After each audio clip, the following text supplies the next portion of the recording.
কামরাঙ্গীরচর থানা আওতাধীন ঢাকা মহানগর দক্ষিণ অন্তর্গত আজকের কর্মী সভার সংগ্রামী সভাপতি হাবিবুর রহমান হাবিব, সঞ্চালনা আছেন 57 নম্বর ওয়ার্ড যুবদলের সংগ্রামী সদস্য সচিব সিদ্দিকুর রহমান। উপস্থিত আছেন আজকের কর্মী সভার সংগ্রামী প্রধান অতিথি, আন্দোলন সংগ্রামের পরিচিত মুখ,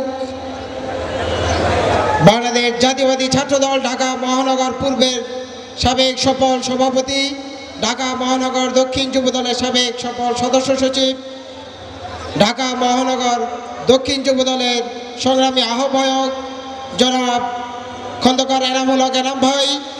উপস্থিত আছেন আজকের কর্মী সভার বিপ্লবী প্রধান বক্তা, বিপ্লবী সদস্য সচিব, ঢাকা মহানগর দক্ষিণ যুবদলকে যিনি সুসংগঠিত করেছেন তৃণমূল পর্যায়ে, আজকে ঢাকা মহানগর দক্ষিণ যুবদলের সংগ্রামী সদস্য সচিব জনাব রবিউল ইসলাম নয়ন ভাই। উপস্থিত আছেন সাবেক সফল ছাত্রনেতা, ঢাকা মহানগর দক্ষিণ ছাত্রদলের সাবেক সফল সাধারণ সম্পাদক, ঢাকা মহানগর দক্ষিণ যুবদলের সংগ্রামী সিনিয়র যুগ্ম আহ্বায়ক জনাব এম এ গাফফার ভাই সহ আজকে এখানে মঞ্চে আছেন যুগ্ম আহ্বায়ক এম এ মুকিত ভাই, শফিকুল ইসলাম নাদিম ভাই, সাবা করিম লাকি ভাই, শাহ মাসুম বিল্লাহ ভাই সহ আমার সামনে উপস্থিত ঢাকা মহানগর দক্ষিণ যুবদলের সদস্য রুবেল তালুকদার, ইমন ভাই, মোশারফ ভাই, আওলাদ হোসেন সহ কামরাঙ্গীরচর থানা বিএনপি অঙ্গ সংগঠনের নেতৃবৃন্দ, সবাইকে আমার ব্যক্তিগত পক্ষ থেকে, বাংলাদেশ জাতীয়বাদী যুবদল ঢাকা মহানগর দক্ষিণের পক্ষ থেকে সংগ্রামী শুভেচ্ছা ও অভিনন্দন। আসসালামু আলাইকুম। প্রিয় নেতৃবৃন্দ, বক্তব্য রাখবেন, আপনাদের উদ্দেশ্যে দিক নির্দেশনামূলক বক্তব্য দিবেন আজকে সবার প্রধান অতিথি এবং প্রধান বক্তা। আমি শুধু আপনাদের কাছে একটি কথাই বলবো, এই কামরাঙ্গীরচরে 56 নম্বর ওয়ার্ডে আপনাদের একজন সহযোদ্ধা শহীদ হয়েছেন, নাম মনে আছে আপনাদের? আমরা সেই শহীদ আলী হোসেনের রক্তে যার হাত ধরে, যার ক্ষমতা থাকাকালে আমাদের সহযোদ্ধারা খুন হয়েছেন, শহীদ হয়েছেন, আমরা কি তাকে সাবেক প্রধানমন্ত্রী বলতে পারি? আমরা কি তাকে শেখ হাসিনা বলতে পারি? আমরা তাকে খুনি হাসিনা বলতে চাই, আমরা তাকে খুনি হাসিনা হিসাবে আখ্যায়িত করতে চাই। সেই খুনি হাসিনার বিচার না হওয়া পর্যন্ত আমরা কেউ ঘরে ফিরে যাব না।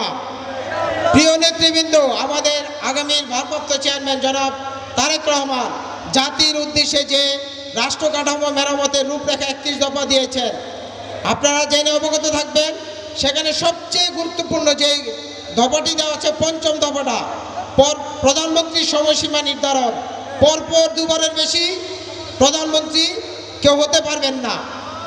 উনি নিজেই ক্ষমতার বিকেন্দ্রীকরণ চাচ্ছেন, উনি শেখ হাসিনার মতো ডিক্টেটর হতে চাচ্ছেন না বিধায় উনি নিজে প্রধানমন্ত্রী পরপর 2বারের বেশি কেউ হতে পারবেন না। সো এক্ষেত্রে আমরা এই রাষ্ট্রীয় কাঠামো মেরামতের রূপরেখা 31 দফা প্রত্যেকের ঘরে ঘরে পৌঁছে দিব এবং আমাদের মা বোনদের জন্য যে নারী ক্ষমতায়নের যে বাস্তবায়নের যে রূপরেখা দিয়েছেন, এগুলো সহ সব কিছু আমরা জাতির কাছে তুলে ধরব। পরিশেষে আমি একটি কথা বলে শেষ করতে চাই, কবিগুরু রবীন্দ্রনাথ ঠাকুরের একটি কবিতার উক্তি দিয়ে শেষ করতে চাই। উদয়ের পথে শুনি কার বাণী, ভয় নাই তার ভয় নাই, নিঃশেষে প্রাণ যে করিবে দান, ক্ষয় নাই তার ক্ষয় নাই। ইনশাআল্লাহ আমরা আগামী দিনেও ঢাকা মহানগর দক্ষিণ যুবদলের সংগ্রামী আহ্বায়ক এবং সংগ্রামী সদস্য সচিব রবিউল ইসলাম নয়ন ভাইয়ের নেতৃত্বে যুবদলকে সুসংগঠিত আরও বেশি ভগবান করে যত অন্যায় এবং জুলুমের বিরুদ্ধে আমরা রাজপথ ইস্পাত কঠিন আন্দোলনের মাধ্যমে সকল অপশক্তিকে এদেশ থেকে বিতাড়িত করব ইনশাআল্লাহ। সবাইকে ধন্যবাদ জানিয়ে আমি আমার বক্তব্য শেষ করছি। বাংলাদেশ জাতীয়তাবাদী যুবদল জিন্দাবাদ, তারুণ্যের অহংকার আগামী রাষ্ট্রনায়ক জনাব তারেক রহমান জিন্দাবাদ।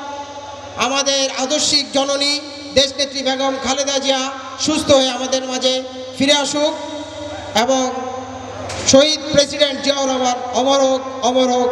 সবাইকে ধন্যবাদ। আসসালামু আলাইকুম।